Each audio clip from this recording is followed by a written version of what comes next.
நான் உனக்காக போராட வரல, உன்னை போராட தயார் செய்ய வரேன்.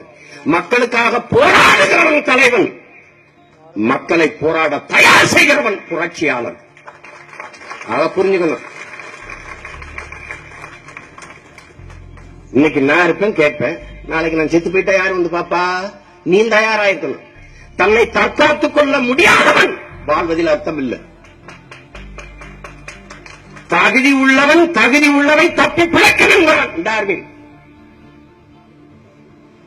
ஏன் பாட்டனுடைய வீரத்தை நான் போற்றேன்? ஏன் போற்றேன்? மதிப்பிற்குரிய நமது ஐயா, தமிழ் அறிவியலின் அடையாளமாக இருக்கிற ஐயா அப்துல் கலாம் சொல்கிறார், ஆதியில் மனிதன் காடுகளிலிருந்து நகரத் தொடங்கிய போது அவன் எடுத்து வைத்த ஒவ்வொரு காலடி தடத்திற்கும் வீரம் தேவைப்பட்டிருக்கிறது. வல்லவன் வாழ்வான், கொள்பவன் வெல்வான். இதுதான் இருக்கிறது. மனிதனுக்கு மட்டுமல்ல, உலகத்தில் எல்லா உயிரினங்களையும். குரங்கா ஒரு கூட்டத்துக்கு தலைமை ஏற்க ஒரு வீரனை தேர்வு செய்து ஆண்குரங்கு மோதுது, தோற்று போன குரங்கு ஓடிடுது, வெள்ள குரங்கு கூட்டத்துக்கு தலைமை இருக்குது. இதுதான் எல்லாத்திலையும். யானையா ஒரு பெண் யானையோட தானா இணைய முடியாது. சண்டை எந்த யானை வெல்லுதோ அதங்களத்தில் வாழுது.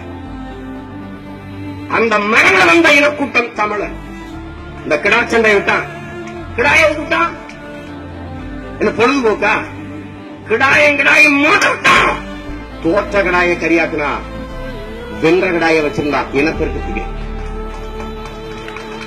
சேவல் சண்டையை விட்டான். எதுக்கு சேவல் சண்டை விட்டான்? பொழுதுபோக்கா? இல்ல, தோற்ற சேவலை கரியாக்குனா, வென்ற சேவலை வச்சிருந்தா இனப்பெருக்கத்துக்கு.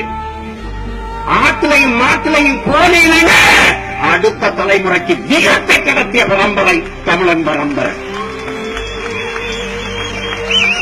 புரிஞ்சுக்கணும்.